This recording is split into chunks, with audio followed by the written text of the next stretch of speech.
Odds and Ends by corndog_patrol and for the Wolfie on AO3. Chapter 18. The Invitation. Shouta stared down at the golden watch, completely stunned. The enigma was that Hizashi Yamada only continued to grow. How could this possibly be true? All Might was a vampire slayer. There was no possible way he adopted a vampire. When I was 10, Hizashi continued, I lost my family and was put into a foster home, where I befriended Oboro and Khan. All Might visited me often in the home to make sure I was okay. I suppose he always had a reminder of me scarred in his arm. It took time, but slowly, I came out of my shell again. By the time I was 11, he decided to take me in until I turned 18 and inherited my family home. Shouta hadn't been that lucky. He had no one. He had left the orphanage at the age of 16 to become a slayer.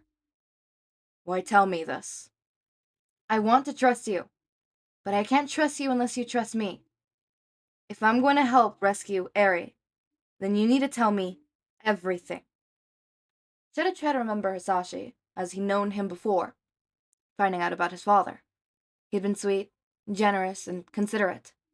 At one stage, he planned to befriend him, believed that Hizashi might have helped him if he'd known the truth. And now Shouta had to decide whether he can trust him at all. If he can't, then Eri would be lost forever. She isn't my biological daughter, Shouta finally admitted. I was taking down a group of criminal vamps when I found her. Her blood has a special, coveted power that the leeches were willing to go feral for. I examined the group, as per my orders, but my higher-ups had never mentioned her in the reports. After I rescued her, I knew I had to keep her existence a secret from everyone, the government included. Her blood's that special? Hizashi asked, with a delicate frown. Shouta nodded, recalling the book he found in the third-floor study. It only shows up rarely. I don't know too much about it, though. All I know was that a young girl needed a home, safe from vamps. Hizashi's eyes twitched a little at the last phrase, although he didn't say anything to counter it. You did a good thing. Shouta shook his head. I thought she was safe. I didn't let her go outside, for fear of leeches would take her. My apartment was just another cage for her. But I did my best to make it a home. His eyes slipped to the toy cat, which now sat slumped on the table beside him. She was happy, and for the first time since I lost my family, I had something to live for. She means everything to me. But they found her, Hizashi said, his voice gentler. They must have. They timed it.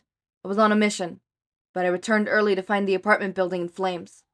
I got past the firemen and went in, but something had happened before the fire.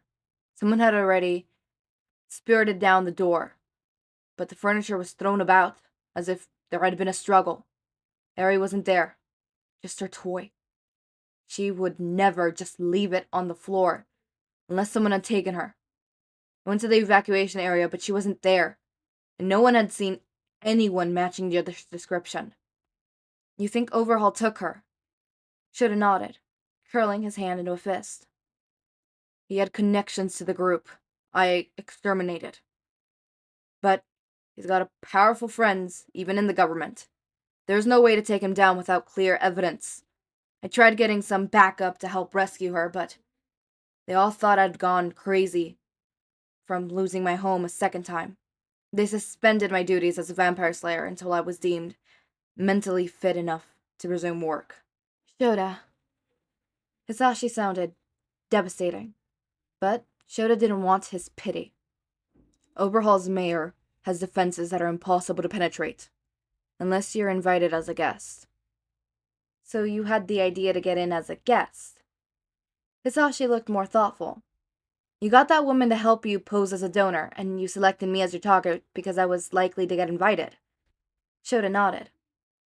I pressured her into helping me. It was all my idea. She's safe, Hizashi told him. I'm not planning to turn either of you into the government. You You could have told me from the start, and I would have helped.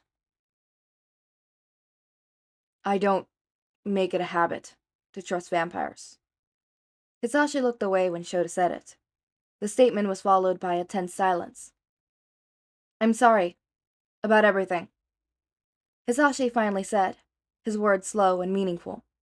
I will help you rescue your daughter, and if there's anything else I can do, then I'll be more than happy to try. You're in danger, Shouta informed him. You and everyone you love. I know. You've only known me a week. I know. Shouta shook his head. I know the others can't possibly agree with this. Hisashi met his gaze again, and his shoulders squared with determination. They agreed because it's the right thing to do. They're all good people. Besides, I owe you, Shouta, for what my father did. So I'll help you rescue Eri, even if it puts me at risk. Shouta felt his shoulders slump with relief, just as Nomori entered with their dinner. They ate in strained silence. The day had been emotionally exhausting for them both. Even though Hisashi's expression suggested he had more to say, his mouth remained shut, and Shouta was glad for that. He ate little, due to his small appetite, and soon enough, he eaten all he could. Thank you, Shouta quietly murmured. Judging by the expression on Hisashi's face, he understood he wasn't only thanking him for the food. Thank you for helping Tensei, Hisashi said, surprising him. When the criminals attacked, Shouta scratched his neck. Even without my license, it's my job to defend civilians.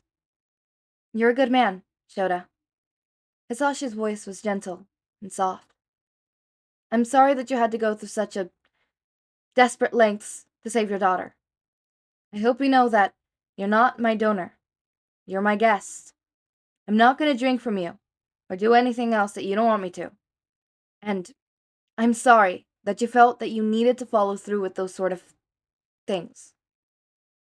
Shouta looked away, unable to meet Hisashi's gaze, although his cheeks felt warm as memories of the blonde filled his mind. He hadn't wanted to mention it, especially considering everything, but it felt like the right thing to do. I could have let you suffer from the side effects. For the record, I chose not to. He felt Hisashi's gaze, but Shouta didn't want to look at him. He couldn't risk feelings getting in the way of his daughter's rescue, especially if a vampire was concerned. Shouta left the room to find Nomori waiting for him. He isn't going to double-cross you, she told him, immediately staring in the direction of his room. I know it's only been over a week, but you've seen the way he behaves. He's still the same person he's been before you knew your shared history. I'm tired, he told her, brushing off the conversation. Thank you for looking after me. She nodded, but said no more as they reached his door, and Nomori didn't hang around after that. As soon as Shouta was in his room, he placed the toy on the side table and collapsed on the bed. Despite the chaos and confliction, he was far too exhausted to fight against sleep, and was easily taken into its clutches. 5 days remaining. Hisashi oversaw the repairing of his entrance door. He didn't even try to smile, although he'd done his best to look presentable. Shouta had been inside his room for the past few days, with Nomori bringing him each meal so he didn't have to contact anyone else in the house. Hisashi tried to imagine himself in Shota's position, and wondered if he would go to the same lengths if his own child had been taken by someone like Oberhall. Disgust churned in his stomach, as he remembered seeing the man at Aguri's party several days ago. Is it different to simply drink the old stuff? A shame blood doesn't age like wine. Hisashi had spoken calmly to the man who kidnapped Shota's daughter. He wished he could go back and handle the situation differently, but you should bring him to the party. His head swayed back, as if he'd been struck physically by the revelation. He had the same revelation of the day, but he'd forgotten all about it. Oberhall knew his donor was a man. What else had he known? Hisashi felt sick. So, it's decided. Han's voice was deeper than usual as he moved to his side. However, there was no longer any omniscity, just acceptance. We'll need a plan, Hizashi confirmed. Getting in should be the easy part, but then we need to decide what to do once we're in. You could step back. Just get him inside should be enough. However, Hizashi shook his head. If she's as important to Overhaul as she is to his Shouta, I imagine she'll be well guarded. We need to help as much as possible, or it'll be for nothing. Khan didn't argue. I don't trust him, but I trust you, Hizashi. Thank you. He scratched his neck, uncertain. Khan watched him carefully. He knew Hizashi too well, because he added, There's something you're not telling me? The blonde shook his head and glanced down at his shoes. I don't know for certain, but I think Oberhall might already know about Shouta being here. Maybe even that he's a racerhead. How? Hizashi rolled his shoulders. I don't know, man. He's just... At the party, Oberhall knew my donor was a guy. Who's to say he doesn't know more? He fiddled with his hands. It was a leap in logic, of course, but with a guy like Oberhall, it was important to consider all the possibilities. However, making the assumption also led to darker possibilities. Maybe we have a traitor? Khan's fist curled at the accusation. None of us would ever do something like that. I know, Hizashi concerned. It was true. He didn't believe for a second that someone in his mare would work for Overhaul. But there are other people who have come in contact with Shouta, like Hamada and the girl who works for the government. We should talk to Tensei and Shouta about it. What about Muscular? Hizashi paused in his thoughts. I don't think he ever saw Shouta, but maybe I mentioned him. He scratched the back of his neck. But I think the date was set up before I even decided to get a donor. Look, let's just decide on the plan of action that'll work on the theory that no one here is a traitor, but that Overhaul potentially knows who Shouta is. The construction of the door paused momentarily. Hizashi glanced over to see what the distraction was to find a man in a white cloak waiting just beyond. His hair was gray, and the fringe hung low, reminiscing of two arrows. And the most distinctive feature, however, was the bird-like mask that covered his face. His alliance was obvious. Mr. Hizashi Yamada, said the stranger upon seeing him.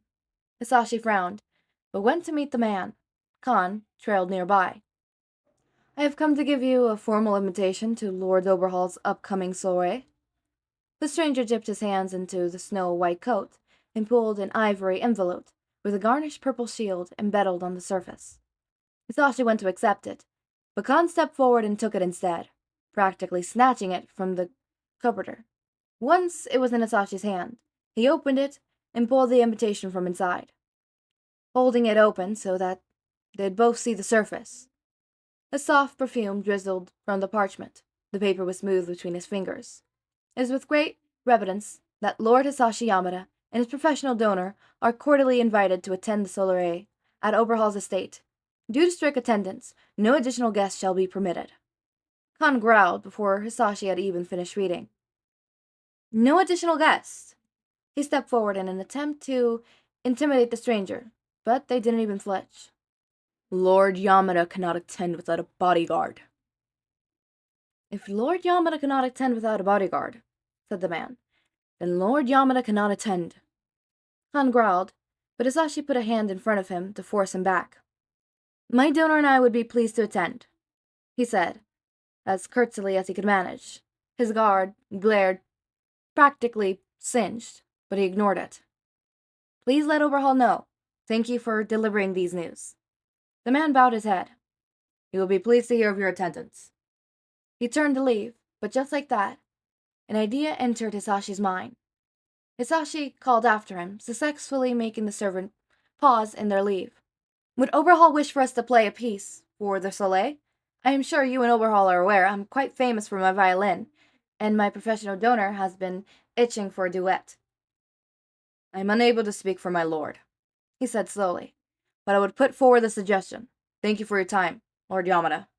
He bowed his head, reminiscing of a swooping bird, before he turned back down the driveway, where a car, far more abundant than Hisashi's, sat waiting.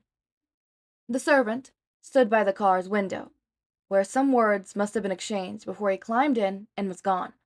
Khan turned and beelined inside, each movement feeling taut and restraint. And then his fist flew up with a roar, barely coming short of a stone pillar. "That bastard! It's a trap!"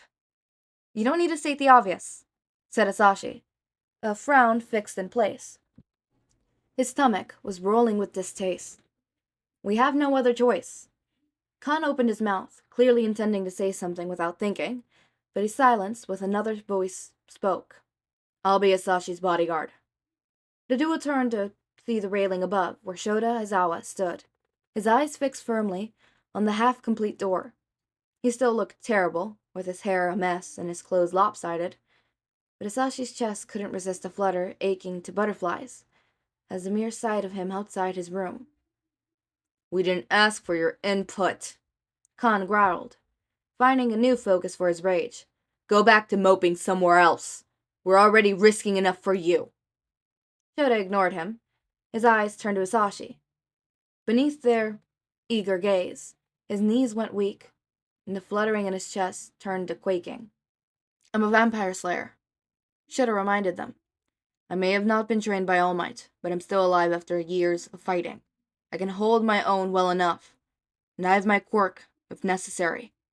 "You can't just burst in and start killing vampires. The moment you use your stupid quirk, they'll know you're a racerhead, and Hisashi will get punished for harboring you, if not attacked by Overhaul's gang." "I'm not a one-trick pony." Shouta started down the stairs, taking them two at a time. "I'm the only one who stands a chance against Overhaul's quirk. I've done my research.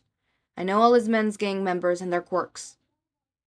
He reached the landing and stopped, keeping his distance from Khan, and eyes fixed on Hisashi. "The leech you just talked to is called Cornelius. He can use the arrows on his fringe to drastically slow a person's reflection for either a minute or an hour." "I think Overhaul might know who you are," Hisashi said, his voice sounding soft compared to Khan's friendly growls. "That's a chance I'm willing to take."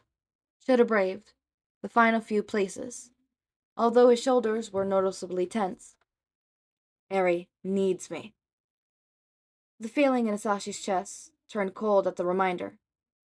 Shouta had simply been using him to rescue his daughter. He'd never return his feelings.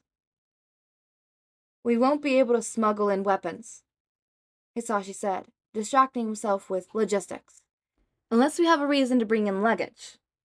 Shouta's eyes searched his face. Something sparked in those dark eyes. The feeling in Hisashi's chest reside. Just a bit. "Instrumental cases." "Any weapons will need to be hidden carefully. I'm sure there will be searches at the door, and even the cases will be extensively searched. We have to come up with something." "I have a silver knife," Shouta said.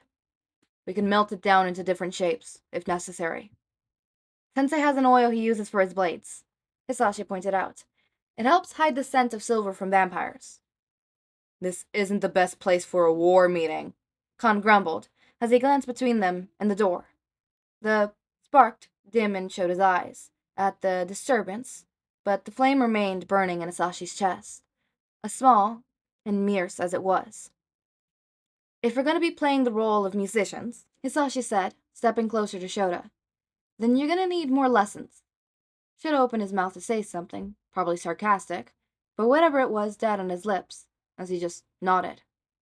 "I suppose," Hisashi continued, "there'll be other things to learn too, to make sure you blend in."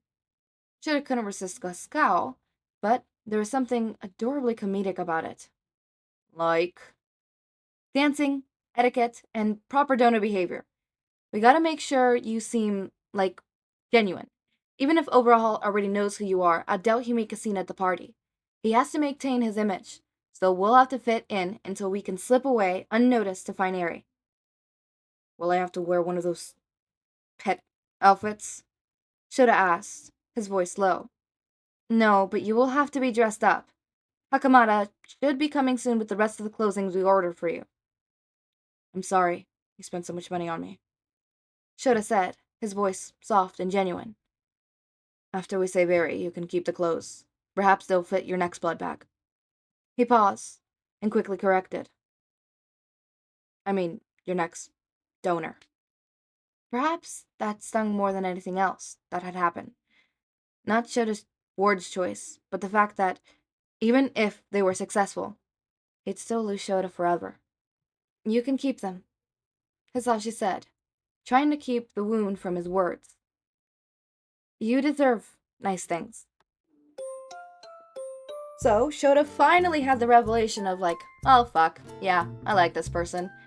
And the whole like, I could have left you to deal with the side effects on your own.